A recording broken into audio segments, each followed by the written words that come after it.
বাঙালি এবং বাংলাদেশি নাকি বিজেপির কাছে একই রকম, যে ন্যারেটিভ পরপর চলছে, মানে পশ্চিমবঙ্গের বাঙালিরা নাকি বিভিন্ন রাজ্যে গিয়ে হেনস্থার শিকার হচ্ছে শুধুমাত্র তারা বাংলায় কথা বলে বলে।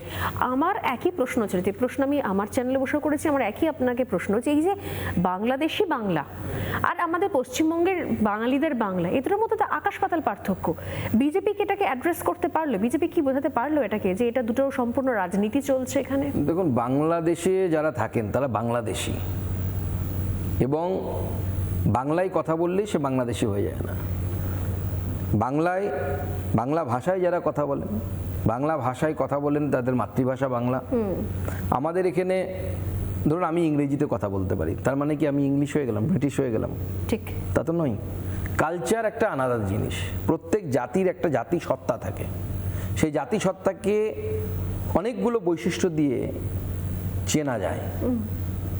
তার নিজস্ব ইনহেরেন্ট কিছু ক্যারেক্টারিস্টিক্স থাকে, বৈশিষ্ট্য থাকে। তো সেই বৈশিষ্ট্যগুলো স্বাভাবিকভাবে বাঙালি, আগে ওপারেও বাঙালি ছিল, এপারেও বাঙালি ছিল। এখন যেহেতু একটা বড় বিভাজন হয়ে গেছে ধর্মীয় কারণে, তারা নিজেদেরকে বাঙালি ক্লেম করে, কিন্তু আমি ব্যক্তিগতভাবে বিশ্বাস করি তারা বাঙালি আনা থেকে অনেকটা ধীরে ধীরে ধীরে ধীরে ধীরে ধীরে সরে যাচ্ছে। বাঙালির অন্যতম বৈশিষ্ট্য হচ্ছে সর্বধর্ম সহিষ্ণুতা। সেটা কোথায় ওপারে কোথায় দেখা যাচ্ছে? দেখা যাচ্ছে না তো।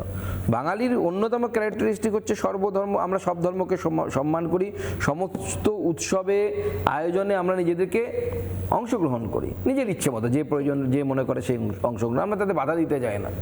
আজকে ওখানে কার মূর্তি তৈরি হবে কি হবে না তা নিয়ে লড়াই হচ্ছে, রবীন্দ্রনাথের মূর্তি কেন তৈরি করা হবে তা নিয়ে লড়াই হচ্ছে, রবীন্দ্রনাথের মূর্তি ভেঙে দেওয়া হচ্ছে, শেখ মুজিবের মূর্তি ভেঙে দেওয়া হয়েছে। তো এই ধরনের বিভিন্ন ধরনের ঘটনা ঘটছে, যেগুলো আমরা সুকান্তবাবু, যদি আমরা মূর্তি ভাঙা নিয়ে বলি, তাহলে এখানেও পশ্চিমবঙ্গে এ ধরনের ঘটনা ঘটেছে বিভিন্ন প্রান্তে ঘটেছে। কয়েকদিন আগে তৃণমূলের প্রার্থী তালিকা যেদিন ঘোষণা হলো, সেদিনই মুর্শিদাবাদে মা কালীর মূর্তি ভাঙার মতো ঘটনা ঘটেছে। আমি নিজে মথুরাপুরে গেছিলাম, সেখানে এই ধরনের বেশ কয়েকটি ঘটনা ঘটেছে। তো পশ্চিমবঙ্গে এই ধরনের ঘটনাগুলো ঘটছে দিনের পর দিন, যা পশ্চিমবঙ্গের পক্ষে সুখকর নয়। দেখুন, কতগুলো বাস্তবিকতা আছে যেটা সত্য, ফ্যাক্টকে তো কেউ কোনো চেঞ্জ করা যায় না।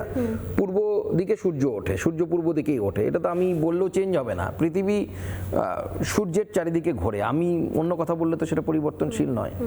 পশ্চিমবঙ্গ নামক রাজ্য ইতিহাস বলছে থাকার কথাই ছিল না ভারতবর্ষে।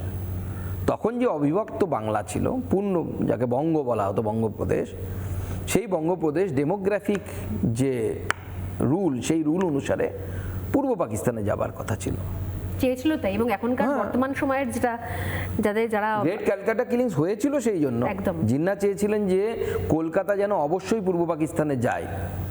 সেই সময় ডক্টর শ্যামাপ্রসাদ মুখার্জি থেকে শুরু করে বিশিষ্ট মানুষেরা, মেঘনাথ সাহা থেকে শুরু করে অনেকে, এমনকি ভারত সেবাশ্রম সংঘের একটা বড় ভূমিকা ছিল তাতে।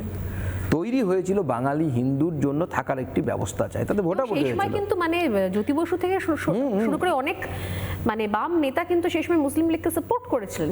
সেই সময় সাপোর্ট করেছিলেন, এমনকি যে মিটিংয়ের পর থেকে গ্রেট ক্যালকাটা কিলিংসের মতো ঘটনা শুরু হয়, সেই মিটিংয়ে জ্যোতি বসুর যাবার কথা ছিলেন সোহরাবর্দীর সঙ্গে। হ্যাঁ, উনি কোনো কারণে পৌঁছতে পারেননি, কোনো কারণে লেট হয়ে গেছিলেন, যেটা হয়তো তার পলিটিক্যাল কেরিয়ার, আমি বলবো তার সৌভাগ্য আর কি, বেঁচে গেছিলেন।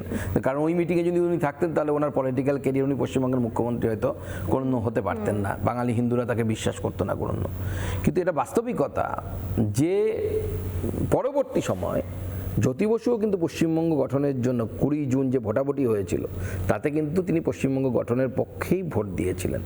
তার কারণ, ভারতবর্ষের সাথে যতক্ষণ যে মাটি থাকবে বা যে এলাকা থাকবে, তাতে আপনি সর্বধর্ম সমন্বয়, প্লুরালিজম, সেকুলারিজম, এই সমস্ত শব্দ, আমি বলি মামাবাড়ির আবদার, সব থাকবে। ভারতবর্ষ থেকে যখনই যে এলাকা বিচ্ছিন্ন হয়েছে, যে কারণে হোক না কেন, আমি তাতে যাচ্ছি না, সেখানে সেকুলারিজম নেই, প্লুরালিজম নেই, এমনকি কমিউনিজমও নেই। থাকলে পরে ওই টিম করে 2-5 জ্বালিয়ে রেখেছে। কমিউনিস্টের জীবনে ক্ষমতায় আসে না।